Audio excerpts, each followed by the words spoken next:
Ketemu lagi di Hot Room. Para pemirsa, sudah terlalu banyak para relasi bertanya kepada Hotman, apa sih rahasianya, Man? Kenapa kau staminanya begitu menyala-nyala sampai tengah malam? Rahasianya, begitu bangun pagi, kesayangan saya selalu ada di samping, yaitu luwak white coffee. Sampai malam luwak white coffee, itulah rahasianya. Sehingga saya sudah 38 tahun sebagai pengacara dengan ribuan kasus. Jadi para pemirsa, ikuti apa yang saya lakukan. The best. Ibu Devi, ini kasus di mana-mana ya, dari Ciamis di mana-mana, ada yang dimasukkan di koper, ada yang begitu selingkuh hanya minta duit tambahan langsung dibunuh, ada suami yang mendengar istrinya mengigau dibunuh, bahkan mertuanya dibacok. Ini gejala apa ini? Izin Bang, kita perlu sadar sebenarnya pembunuh massal utama gitu yang selama ini tidak terungkap, disebut silent killer atau apa namanya bahaya laten, itu sebenarnya memang terjadi di rumah. Khususnya ketika korbannya adalah perempuan dan anak. Memang tidak semuanya kemudian berakhir pada kematian. Ya. 1 dari 3 perempuan di dunia, risetnya adalah pasti pernah mengalami yang namanya kekerasan. Ya. Nah, artinya bahkan data di Indonesia menunjukkan selama 12 tahun 2019 misalnya mundur ke belakang itu terjadi peningkatan 700 hampir 800% kejadian kekerasan terhadap perempuan dan anak. Lagi-lagi tidak semuanya meninggal. Oleh siapa? Oleh laki-laki atau pasangan ataupun keluarga yang rata-rata, mohon maaf, jenis kelaminnya adalah laki-laki. Yang paling unik adalah seluruh dunia datanya, artinya bukan hanya Indonesia. Indonesia nggak sendirian, sejak pandemi memang terjadi peningkatan yang luar biasa. Ditambah ketika laki-laki itu berasal dari tradisi timur, di mana laki-laki biasanya wajib menjadi yang paling hebat, membiayai keluarga dan sebagainya. Ketika pandemi menyerbu dunia dan mereka harus kehilangan pekerjaan, terisolasi dan stres, akhirnya lagi-lagi perempuan dan anak menjadi korban dari penyaluran stres, ketidaknyamanan dan sebagainya. Tapi ini bukan hanya di Indonesia. Jadi penyaluran stres? Salah satu. Nah, artinya kita dari kejadian-kejadian ini harusnya menjadi alarm. Ketika angkanya segitu sebenarnya itu tidak merepresentasikan semuanya. Kenapa? Karena rata-rata 1, perempuan sangat tergantung pada laki-laki. Kedua, malu, ini aib. Yang namanya aib kan tidak boleh diungkapkan. Padahal perempuan dalam kondisi yang sangat terpojok dan tersiksa. Ketiga, cara pandang bahwa perempuan ditambah anak itu biasanya dianggap beban dalam keluarga. Sehingga kalau bisa segera disingkirkan, entah itu dalam bentuk kekerasan tanda kutip ataupun bentuk-bentuk lain, pernikahan dini, bagaimana cara keluar rumah atau mendapatkan mahar. Tapi setuju nggak korbannya itu banyakkan perempuan? Kalau aksi oleh orang terdekat itu memang banyak perempuan. Tapi kasus pembunuhan secara terbesar, kriminolog mungkin bisa menyampaikan datanya tetap laki-laki. Tapi artinya kan kejahatan itu ada 2. Ada yang di dalam rumah, ada yang di luar rumah. Kalau bicara di dalam rumah dengan pasangan atau orang terdekat, ayah, pasangan ataupun misalnya adik laki-laki, itu korbannya biasanya perempuan dan anak perempuan. Kalau gitu kita lihat dulu tayangan berikut ini. Sebelah kiri, oh ya ini dia nih. Ya, kekerasan pada perempuan ya. Di tempat kerja ya 1,7%, lainnya 21%, di sekolah 6,5%, rumah tangga itu dia tuh.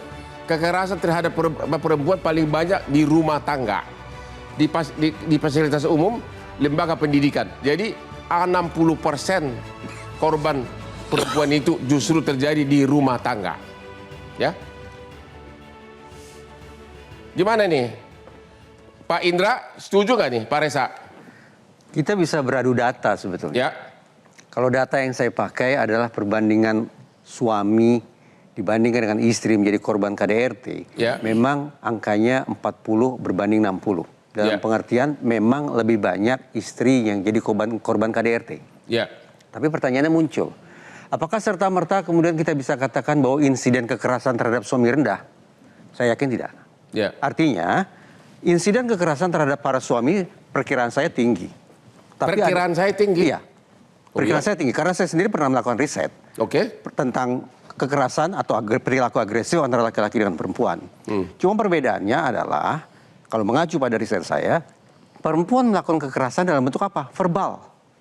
Sementara laki-laki melakukan kekerasan dalam bentuk fisik. Ya. Pada aspek ini muncul kendala bagi teman-teman di kepolisian untuk melakukan investigasi. Ya. Kalau kekerasan fisik buktinya relatif gampang didapat.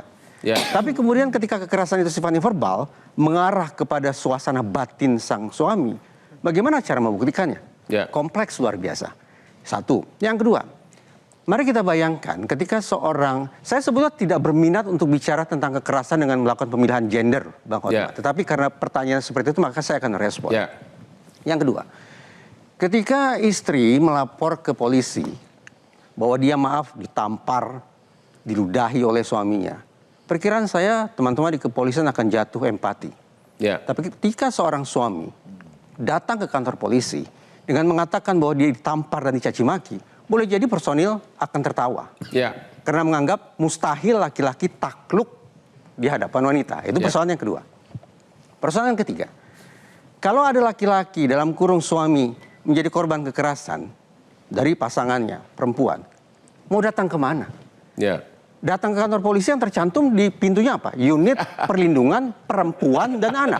Perempuan laki nggak Iya. ada.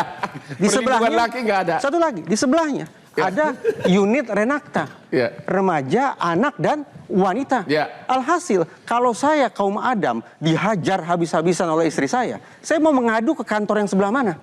Paling tidak, 3 hal ini menjadi kendala. Ya. Mengapa kemudian angka laki-laki jadi korban kekerasan di rumah tangga rendah? Bukan karena insidennya sedikit, tapi karena terkendala untuk melapor Nggak dan tahu lapor mencari kemana pertolongan. gitu. Dan tidak tahu mencari Mana pertolongan. ini Pak Kombes? Memang unit perlindungan perempuan. Polisi mungkin nanti. Unit Nomenklaturnya tidak wanita, termasuk Unit pria. perlindungan suami di mana Pak? Kalau suami dianiaya oleh istri lapor kemana Pak? Setiap masyarakat ya yang membuat laporan kepada pihak kepolisian itu akan dilayani Ya. tanpa melihat gender, latar belakang, status sosial dan lain sebagainya. Yang jelas peristiwanya itu kami tampung, kami dengar, kami respon dan kami tindak lanjuti dengan upaya-upaya kepolisian yang pada hakikatnya adalah memberikan perlindungan kepada manusia. Tapi persentase suami yang dianiaya oleh istri berapa banyak itu. Pak? Perkiraan saya tidak ada datanya. Kayaknya belum pernah Tidak ada, ada lihat data. aja. yang Sejauh lapor. ini selama pengalaman kami berdinas ya belum pernah kami menangani langsung. Iya. Kami alami di Polda Metro Jaya, kami dinas di Polres Jakarta Selatan, di Direktorat Reskrim belum pernah ya. Nah, berarti Belum pernah ya? Belum berarti pernah apa ada yang saya laporan. katakan tadi, Ya. apakah laporan nol itu bisa dikemanai insiden nol? Tidak. Tidak. Ya. Perkiraan saya laporannya memang akan selalu rendah. Tapi insidennya tinggi. Tinggal lagi dicek kekerasan bentuk apakah gerangan yang diterima oleh para suami. Ya. Perkiraan saya, mengacu pada riset saya dan sekian banyak riset lainnya, boleh jadi para lelaki ini menjadi korban kekerasan sifatnya verbal atau psikis dari istrinya. Begitu. Karena Ya. Babin Kamtipmas, teman-teman kami, polisi di tingkat desa, di tingkat kelurahan, tentunya sinergi bersama rekan-rekan Babin Kamtip, Babinsa, kemudian Pak Lurah, Pak Desa, itu mereka punya tugas, Babin Kamtipmas itu punya tugas sebagai problem solver. Oh begitu. Iya, jadi ketika ada permasalahan-permasalahan yang diterima informasinya oleh Babin Kamtipmas, itu dapat diselesaikan bersama-sama dengan dukungan masyarakat. Saya ada satu kasus dan jujur saya mengatakan terima kasih kepada Bapak Kapolda Metro karena sesudah saya lapor ke dia. Ini kejadian di Depok. Pada saat si suami menganiaya menjambak rambut istrinya sambil dipukulin, si istrinya itu sambil meronta-ronta meremas, alat kelamin dari suami, tapi pakai celana. Ya, meremas begitu. Pokoknya diremas-remas gitu kan. Terus akhirnya si istri melaporin suami, tapi suaminya ini pintar. Dia duluan melaporkan istrinya dengan alasan punya dia jadi rusak gara-gara alat kelaminnya rusak gara-gara diremas oleh si istri, ya. Akhirnya waktu itu saya bikin video, saya kirimkan ke Kapolda. Bapak Kapolda Metro, coba nih Pak, kalau si suami pakai celana dalam, diremas-remas pun nggak akan rusak, ya. Ternyata si suami itu ada penyakit turun berok.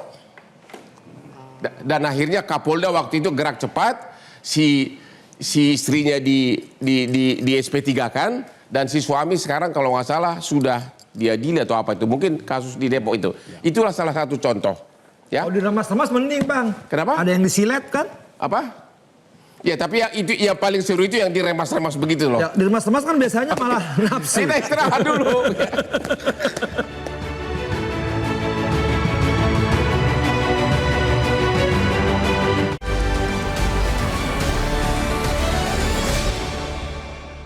Dipersembahkan oleh Jelajahi cara baru mendapatkan informasi. Download Metro TV Extend sekarang.